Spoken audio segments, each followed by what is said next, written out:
Trench Crusade is a skirmish-scale tabletop miniature game, set in a world where the Crusades encountered demons and a portal to hell was opened, and as a result, the Crusades never ended and continued on into the times of the World War. It's an interesting new game coming out with some fantastic grimdark designs. I discovered it through following its main concept artist, Mike Francina, and I backed their initial Kickstarter a few years ago.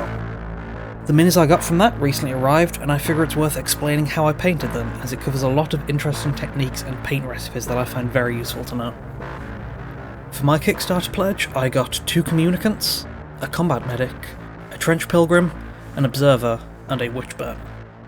I believe these were all the minis available at the time, but their website does say there's going to be another Kickstarter this year for the main game and miniature range launch, if you want to get some yourself. The models I got were in resin, which I don't normally work with, as there's some extra steps and precautions that need to be taken, which makes my usual level of kit bashing harder. I mostly left these models as is, but there were some steps I needed to do for cleanup as part of assembling mine. There were some mould lines to clean, some parts warping I worked around, like trimming the bottoms of the feet so they weren't leaning over, but you can also bend stuff back into shape with the help of hot water if necessary. There was a bit of a gap on one of mine, but it was on an area that was mostly out of sight of the final model, so I didn't worry much about it. But you can use green stuff or milliput as filler and then sand that smooth. But speaking of that, resin dust is harmful to breathe, so you need to wear a mask when sanding. And lastly, the spear of my Observer model was warped a bit, but instead of trying to bend it back into shape, I replaced the staff with a sturdier 1mm brass rod. I just carefully cut the staff part away and drilled holes in the hand and the spearhead to glue the brass rod into. I've heard that other people's models didn't have as many defects as mine, so I might have just gotten unlucky, but this is mostly on par with stuff I've gotten from Forge World in the past anyway. Hopefully the full Trench Crusade mini-line release will be better, or ideally in plastic, as there's some other great designs I'd love to get minis of. On to painting. I wanted to really keep the grimdark tone of the art, so I made use of a lot of washes and contrasts to add dirt and grime, and I did a lot of dry brushing over a black prime to keep dark shadows. My minis also came with art cards of the designs, which were super handy for reference too. First up are the Communicant anti-tank hunters. Communicants are devotees who have consumed the flesh of a Metachrist. Strengthened by the divine essence, they grow to enormous size. Wounds they suffer close themselves miraculously, and they can wield enormous weapons, such as these anti-material rifles. Some parts of the design I focused on for the painting were the pale greenish flesh and dulled armour. For their flesh, I started by coating the areas with a few thin layers of Rakarth flesh, which I then followed up with painting all the raised areas with pallid witch flesh. To shade it and give it some depth, I used a thinned black-brown wash, made by mixing Army Painter's Strong Tone and Dark Tone, which is a mix I'd use a lot for this project. And to give the skin a greeny, bluey tint, I made a custom wash, mixing a bit of Cabalite Green with a few drops of Lamium Medium. Looking back, I'm happy with the way the flesh turned out on mine, but I probably could have gone with a more blue paint and less medium for a stronger tint. For the dull metal of the armour, and also their rifles, I started with a coat of Proacryl's Dark Silver, which is a good dark metal base with a slight bluish tint. On top of that, I added a coat of the contrast paint Basilicanum Grey, which is a great way to dull metals and a go-to of mine for old or black iron armour. I just edge highlighted the armour with the original Dark Silver paint, and a few small bits of 2 thin coats of Surcoat Silver.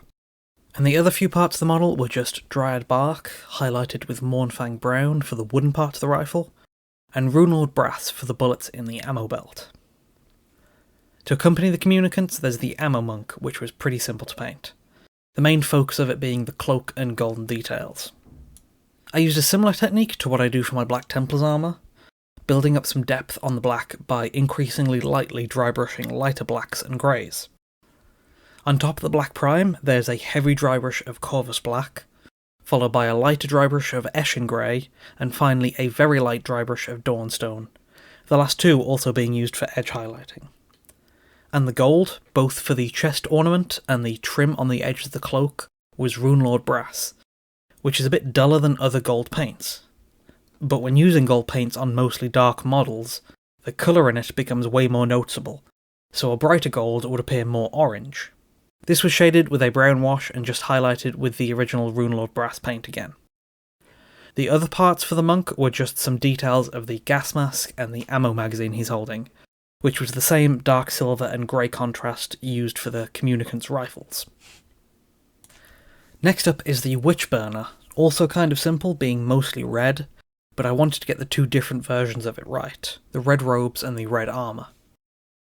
Starting from the Black Prime, I did an overall heavy dry brush of Corn Red, a nice dark red which is a good first step for both the areas. Then for the red robes, I did a follow-up dry brush of the brighter Mephiston Red, then it was shaded with the black-brown wash and edge highlighted with Mephiston Red again. For the armour, it is heavily worn and chipped with a lot of the underlying metal exposed. I tried to achieve this look by edge highlighting all the areas, as well as adding random lines for scratches with Surcoat Silver. This was shaded with the black-brown wash and edge highlighted with Surcoat Silver as well as a bit of plate armour. The remaining parts were the hair and the hand, which were Rakarth flesh, highlighted with Pallid Witch flesh, shaded with a black-brown wash, and the walking staff, which was the same worn metal as the Communicants, being dark silver shaded with Basilicanum grey contrast. The Observer model was quite a bit more complicated, with a few different parts and interesting techniques I got to try out for them. The main parts I focused on were the armour and the lenses. Now I'm not sure if it's a worn copper armour or just heavily rusted, but when painting I assumed rust. To start off with, I heavily dry brushed the whole section with the dark brown paint Dryad Bark, and for the random brighter patches I used a sponge chipping painting technique. Using a spongy material, in my case some packaging foam I tore up, I'd lightly dabbed the end in paint, pressed it into my palette a few times to spread the paint on it and checking I had the right amount on the sponge, then I just repeatedly dabbed it on the model, rotating a little to vary the patterns it painted. This method is good for armour chipping effects, or anything where you want semi-random looking patches of the paint. I did this with both the lighter Mournfang brown and the orangey Scrag brown for a few layers of depth to the rust. Finally, I edge highlighted bits of the armour with Surcoat Silver, just to give it some shine on the most raised areas. For the lenses on its helmet, I tried to simulate some light reflections. Starting from the black base, I painted all but the top left part with Eshin Grey. I painted a line around the bottom right edge with Dawnstone, and I painted a small dot of white in the top left. Though the main lens is the only one big enough for everything, I still at least added the white dot to all of them as it's the most noticeable part. I kept its cloak mostly simple with Corvus Black, but to make it look worn and threadbare, instead of highlighting it normally, I painted small lines and crosses on the raised areas and edges with Eshin Grey and Dawnstone.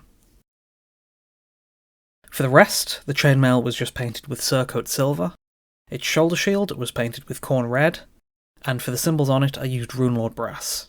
All of that was shaded with the black-brown wash, and finally for a bit of blood on the spear I used blood for the Blood God. Next up is the Trench Pilgrim, a holy warrior of the trenches. They consider it a religious duty to make pilgrimage to the sacred battlefields and fight the heretic legions.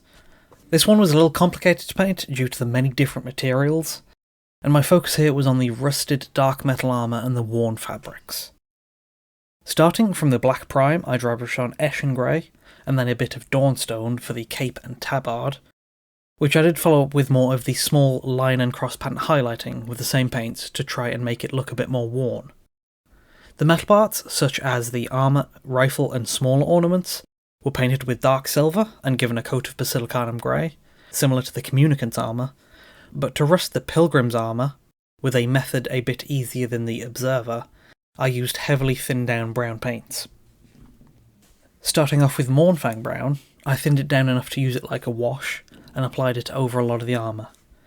You can play with the consistency a little, and use more paint where you want more rust. Then, as a follow-up, to give it a bit more depth and heavier rust in a few specific spots, I did the same with Scrag brown.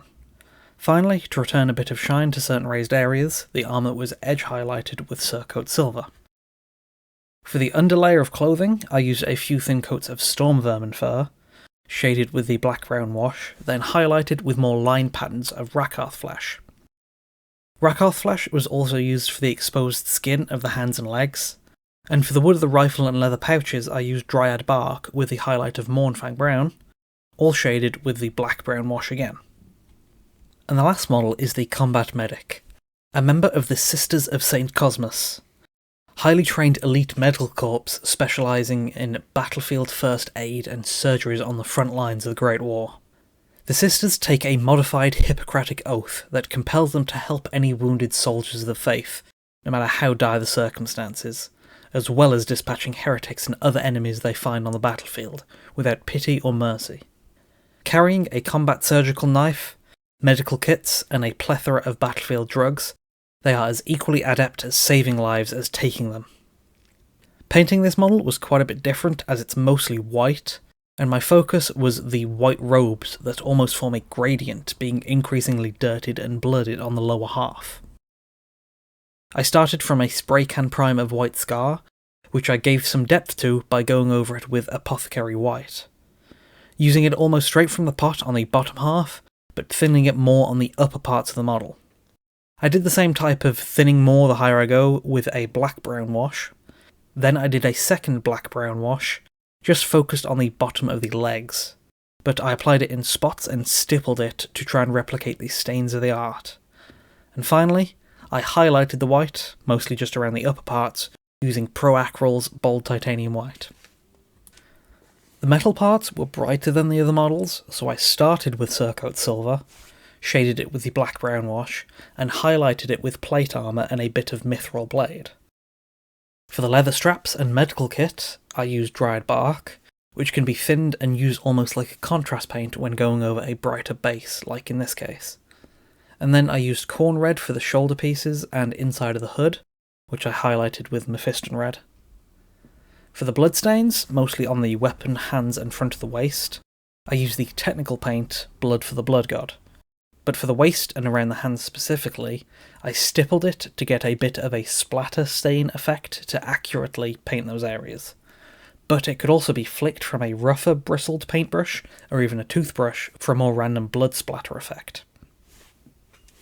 For all of their bases, the art didn't have a lot of detail for where the models were standing, so just some plain grey rubble or dirt would have matched, but I wanted to do a little more. Trench style bases seemed appropriate, so I got some materials together and tried some. I used coffee stirrers for the planks, just cut down and occasionally snapped them by hand for some rougher edges. I left some parts of the base uncovered by the wood to add the Sterling Mud texture paint to, and I also used some mini razor wire from Army Painter for another element. I found the best looking way to glue the planks down was this closely aligned alternating kind of pattern, and I wanted to keep the natural pattern and texture of the wood, but it was way too bright, so I heavily shaded them with 2 thick coats of the black-brown wash mixture, along with the rest of the base.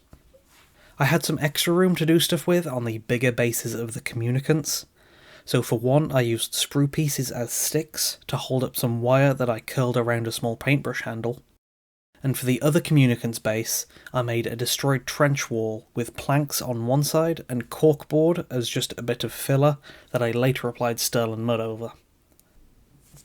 Then, before pinning and gluing the models to the bases, I did one last dry brush of Dryad Bark, occasionally mixing in a bit of Storm Vermin fur when I needed it a little brighter.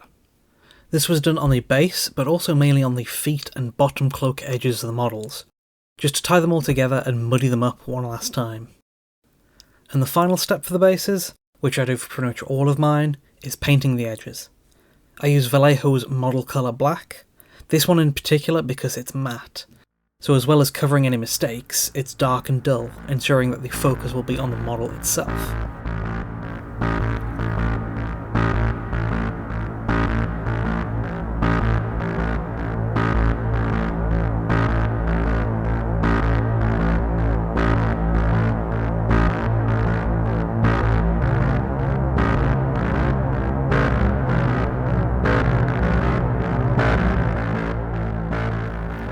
And that's how I painted this batch of Trench Crusade minis. It was a nice opportunity to work on some minis from an artist I like, as well as trying out a lot of different paint techniques to brush up on my skills, even if it isn't usually my focus. Hopefully you found a useful technique or two in here, and if Trench Crusade interests you, their site says they'll have a kickstarter for the main game and miniature range launch this year. Thanks for watching. Consider liking and subscribing, or maybe even supporting me more directly on my Patreon. If you want to keep up with me between videos, I regularly post what I'm working on my Twitter and Instagram too.